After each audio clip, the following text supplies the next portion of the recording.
بسم اللہ الرحمن الرحیم۔ آج کا تیسرا ویلاگ یعنی ویلاگ نمبر 3 اور پیج ہے 178 اور ہیڈنگ ہے تخلیق آدم کی گفتگو فرشتوں سے کس مصلحت پر مبنی تھی۔ ناظرین، معارف القرآن اس کتاب کا نام ہے، یعنی اللہ تعالیٰ کا جو کلام ہے قرآن پاک، اس کا تشریح، ترجمہ اور تفسیر ہے۔ رائٹر ہیں اس کتاب کے مفتی اعظم پاکستان حضرت مولانا مفتی محمد شفیع صاحب رحمۃ اللہ علیہ شفیع عثمانی۔ سورۃ الفاتح سے لے کر سورۃ البقرہ تک پارہ نمبر 1 سے پارہ تیسرا، رکوع ہیں اس کے 8۔ بسم اللہ الرحمن الرحیم۔ الحمد للہ وکفی وسلام علی عبادہ الذین اصطفیٰ۔ ویلاگ نمبر 3 صفحہ نمبر 178۔ تخلیق آدم کی گفتگو فرشتوں سے کس مصلحت پر مبنی تھی، یہ ہیڈنگ ہے۔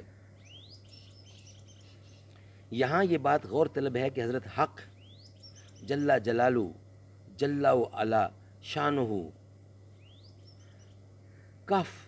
کا فرشتوں کی مجلس میں اس واقعہ کا اظہار کس حیثیت سے تھا؟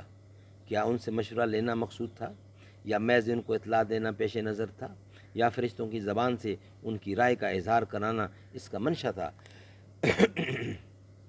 سو یہ بات ظاہر ہے کہ مشورہ کی ضرورت تو وہاں پیش آتی ہے جہاں مسئلہ کے سب پہلو کسی پر روشن نہ ہوں اور اپنے علم و بصیرت پر مکمل اطمینان نہ ہو۔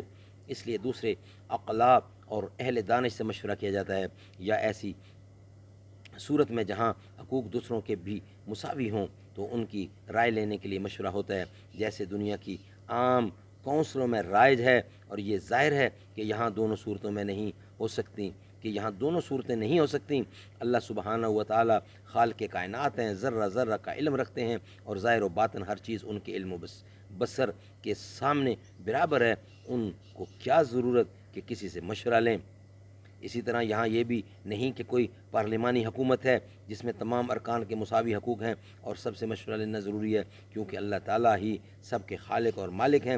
فرشتے ہوں یا جن و انس، سب ان کی مخلوق و مملوک ہیں۔ کسی کو حق نہیں کہ ان کے کسی فعل کے متعلق سوال کر سکے کہ آپ نے یہ کیوں کیا اور فلاں کام کیوں نہیں کیا۔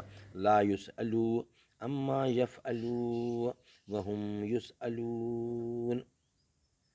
اللہ تعالیٰ سے اس کے کسی فعل کے متعلق سوال نہیں کیا جا سکتا، اور سب سے ان کے اعمال کا سوال کیا جائے گا۔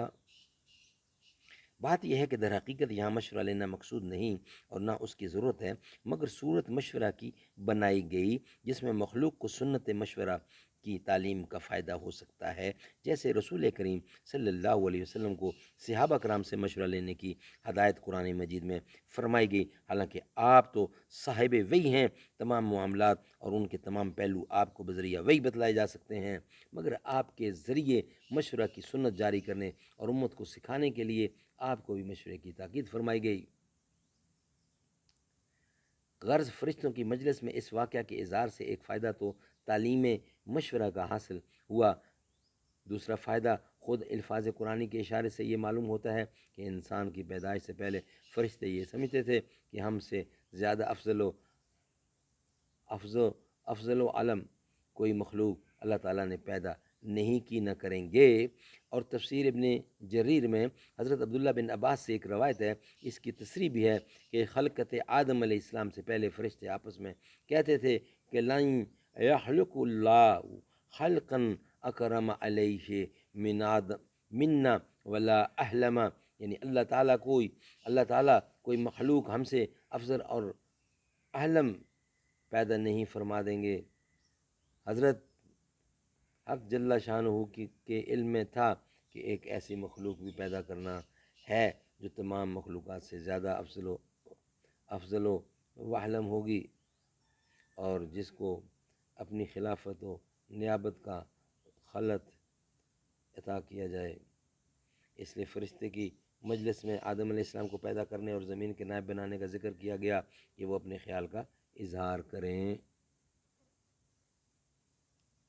چنانچہ فرشتوں نے اپنے علم و بصیرت کے مطابق نیاز مندی کے ساتھ رائے کا اظہار کیا، جس مخلوق کو آپ خلیفہ زمین بنا رہے ہیں اس میں تو شر و فساد کا مادہ بھی ہے، وہ دوسروں کی اصلاح اور زمین میں امن و امان کا انتظام کیسے کر سکتے ہیں جبکہ وہ خود خون ریزی کا بھی مرتکب ہوگا؟ اس کی بجائے آپ کے فرشتوں میں شر و فساد کا کوئی مادہ نہیں، وہ خطاؤں سے معصوم ہیں اور ہر وقت آپ کی تسبیح و تقدس اور عبادت و اطاعت میں لگے رہتے ہیں اور لگے ہوتے ہیں، وہ بظاہر اس خدمت کو اچھی طرح انجام دے سکتے ہیں۔ غرض اس سے معاذ اللہ حضرت حق جل شانہ کے فعل پر اعتراض نہیں، کیونکہ فرشتے ایسے خیالات و حالات سے معصوم ہیں، بلکہ مقصد محض دریافت کرنا تھا کہ ایسی معصوم جماعت کے موجود ہوتے ہوئے دوسری غیر معصوم مخلوق پیدا کر کے یہ کام اس کے حوالے کرنا اور اس کی ترجیح دینا کس حکمت پر مبنی ہے۔